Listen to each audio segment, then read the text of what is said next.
প্রিয় দর্শক, এই মুহূর্তে গুরুত্বপূর্ণ খবর দিকে চোখ রাখবো। আপনারা দেখতে পাচ্ছেন একেবারে যে আমার সাইটে পুলিশের ছবি দেখাচ্ছে, এই পুলিশেরই নিয়ে আজকে একটা খবর তুলে ধরবো। আপনারা জানেন সোশ্যাল মিডিয়ায় ভাইরাল হচ্ছে, টিভি চ্যানেল একেবারে দেখানোর চেষ্টা করছে তারা যে আইএসএফ নেতাদের উদ্যোগে পুলিশকে বেধড়ক মারধর করা হয়েছে, মাথায় জল ঢেলছে, পানি ঢেলছে, আপনাদেরকে দেখাচ্ছিল।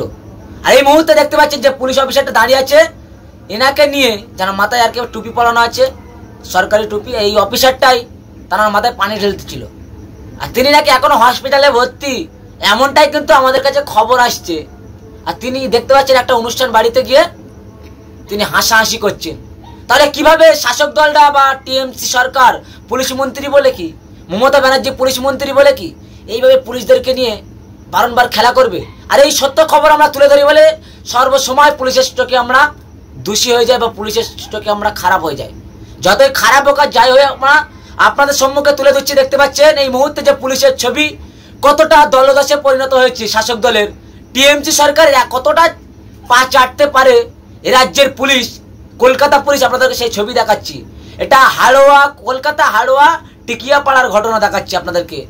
এই টিকিয়াপাড়া ঘটনা দেখতে পাচ্ছেন, যেখানে দাঁড়িয়ে আছে অফিসার, এখান থেকে 1.5 কিলোমিটার আগে একেবারে আজকে বিকালে একটা ঝামেলা হয়েছিল। আর সেই ঝামেলা নিয়ে একেবারে ধুমধুমার পরিস্থিতি, রাস্তায় আন্দোলন নেমেছিল সাধারণ মানুষের জন্য।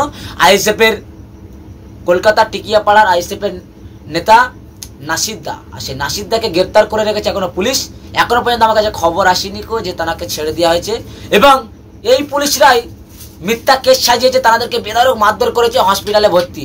আর সেই সব পুলিশ অফিসাররা দেখতে পাচ্ছেন আমার এই সাইটে ব্যাকগ্রাউন্ডে দেখতে পাচ্ছেন, সেই সব পুলিশাররা কিভাবে হেসে খেলে কথা বলছে মানুষের সঙ্গে। তাহলে কতটা শাসক দলের দলদশে পরিণত হয়েছে আপনারা কমেন্টে জানান। এবং আইএসএফ নেতা আফতাব মোল্লা তিনি কি জানাচ্ছেন আমাদের ক্যামেরার মুখোমুখি হয়ে, দেখতে থাকুন বিস্তারিত খবর আইএসএফ বাংলার পর্দায়। মূলত আজকে যেটা ঘটেছে, হাওড়া কর্পোরেশন এলাকার মধ্যে বেলিলিয়াস যে রোডটা আছে, এই রোডের দীর্ঘ 1 থেকে 1.5 কিলোমিটার রাস্তা খুবই খারাপ। মানুষ চলাচল ঠিক মতন করতে পারে না, গাড়ি ঘোড়া যাতায়াত করতে খুবই সমস্যা হয়। তার জন্য হাওড়া কর্পোরেশন এলাকার 20 নম্বর ওয়ার্ডের আমাদের আইএসএফের যিনি নেতৃত্ব আছেন, দায়িত্বে আছেন নাসির খান সাহেব, উনি যাতে রাস্তাটা ঠিক করে দেওয়া হয় তার জন্য প্রত্যেকটা সরকারি দপ্তরে জানিয়েছিলেন। কোনো কাজ হয়নি। সমস্ত সরকারি অফিসারদেরকেও জানিয়েছেন, কোনো কাজ হয়নি।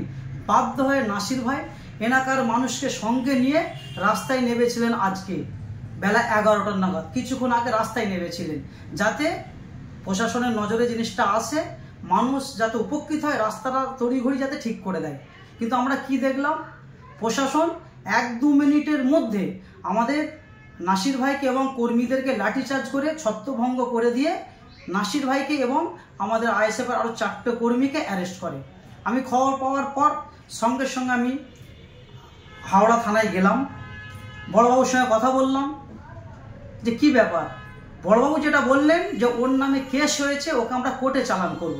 তো কেন কোর্টে চালান করবেন? এই ধরনের তো অনেক কিছু ঘটে, অনেকে মার্ডার করে দিয়ে ঘুরে বেড়াচ্ছে, অনেকে খুন করে দিয়ে ঘুরে বেড়াচ্ছে। আর এই যে রাস্তায় নেমেছিল, গণতন্ত্র অধিকার আছে, এই আন্দোলন করতে পারে। বললে না, উনি পুলিশকে মারধর করেছে, উনি টিকিয়াপাড়ার ফাঁড়ির পুলিশকে মারধর করেছে, তিনি হসপিটালে অ্যাডমিট আছে, আমরা রিপোর্ট নিয়ে তারপরে জানাবো। কিন্তু আমি আপনাকে একটা ভিডিও দেবো, পুলিশ এতটা যে নিচে নামতে পারে আপনি ভেবে পাবেন না। আমি আপনাকে একটা ভিডিও দেবো, পুলিশকে আমাদের কর্মীরা কোনো মারধর করেনি। পুলিশ নিজে থেকে দাঁড়িয়েছিল, দাঁড়িয়ে থেকে আস্তে আস্তে শুয়ে পড়লেন। এই প্ল্যানটা আগে থেকে করে রেখেছিলেন। আমি ভিডিওতে আপনাদের মিডিয়ার লোককে আমি দেবো, আপনারা সত্যটা মানুষের কাছে পাঠাবেন। আর প্রশাসনের মানুষের কাছে আমরা উচ্চ আধিকারিকদের কাছে আমি অনুরোধ করব, এইভাবে এই ধরনের নোংরা খেলা খেলবেন না। আজ পশ্চিমবাংলায় কিছু কম বেশি 80% মানুষের মনে পুলিশ প্রশাসনের নিয়ে একটা খারাপ ধারণা তৈরি হচ্ছে। আপনারা এই ধরনের নোংরামি করেন কেন? আপনাদেরকে আমরা শ্রদ্ধা করি, ভক্তি করি, ভালোবাসি, এই ধরনের নোংরামি করবেন না।